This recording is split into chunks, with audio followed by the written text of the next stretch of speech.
I saw a very good documentary there recently on Netflix called The Social Dilemma. It's an excellent documentary and I'd strongly recommend it.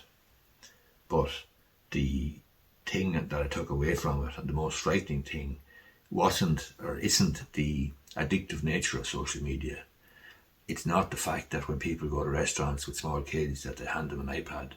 It's not that small kids are being handed iPads or tablets and so forth to keep them quiet as sort of electronic babysitters. It's not that people go and make absolute fools of themselves on social media. There's a whole lot of problems with social media, a whole lot of problems.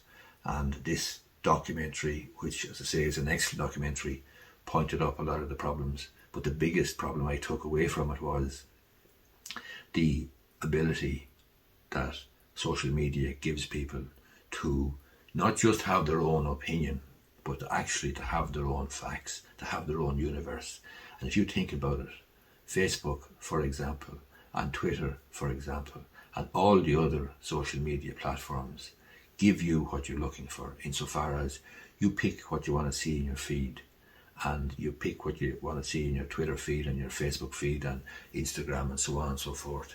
And the problem is that if you are not engaging with other people with different views to you, if you're not engaging with the enemy, if you're only consuming stuff from your own side, if you're only consuming stuff from your own worldview and from people occupying the same position as you and the same views as you, the difficulty is you're going to create your own world with facts, so-called facts, your own facts, along with your friends and so on, and it leads to distorted, warped thinking.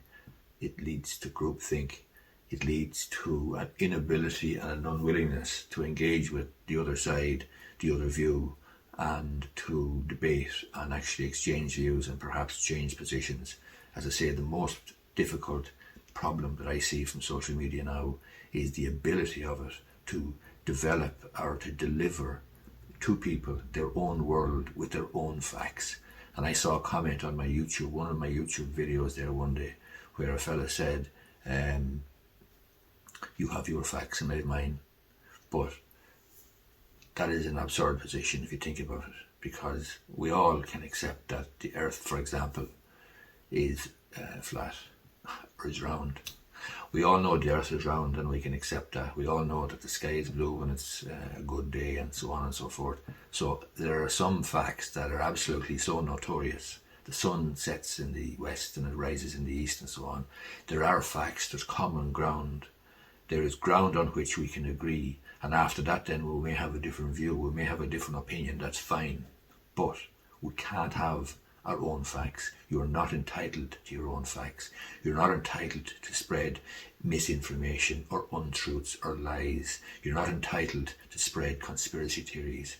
You're not entitled to spread fake news, because you, like all of us in society, have a responsibility. We all have a responsibility, and we have a responsibility to check what we see coming into our feeds on social media and elsewhere, and republishing or propagating that nonsense, a lot of the nonsense to do with conspiracy theories, and a lot of the nonsense to do with lizards taking over the world, and the usual conspiracy theory nonsense involving people with pointy hats and tinfoil hats, and Elvis is still alive and he's working in a bog outside Clara.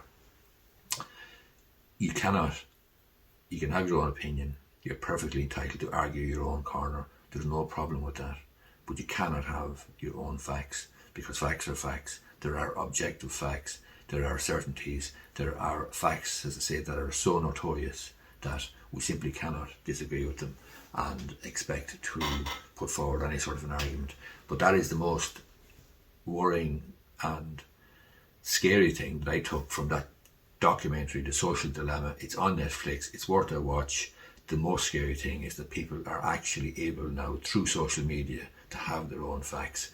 And it's like Trump there, when he was being inaugurated, the whole controversy about alternative facts as to how many people actually attended his inauguration. And obviously the likes of Trump and people like that spreading so much crap in the zone as Steve, whatever his name was, spreading so much lies, spreading so many misinformations and untruths and so forth, that people wouldn't know and wouldn't be able to distinguish between the truth and reality and lies. And that was a philosophy and an operating strategy devised by Steve, whatever his name was there. He was in the Trump campaign and he got thrown out for Steve Bannon, I think. The philosophy was to tell so many lies that they'd literally flood the zone. That's what they called it, flood the zone with shit, that people wouldn't be able to tell the truth. And that would suit the likes of Trump, because obviously he doesn't really deal in truth. But anyway, to go back to the movie or the documentary, The Social Dilemma, well worth having a look at. Netflix. Hope you enjoy it, or hope you enjoy this video as well. And if you do, I would appreciate if you give it the thumbs up down below. Thanks a lot.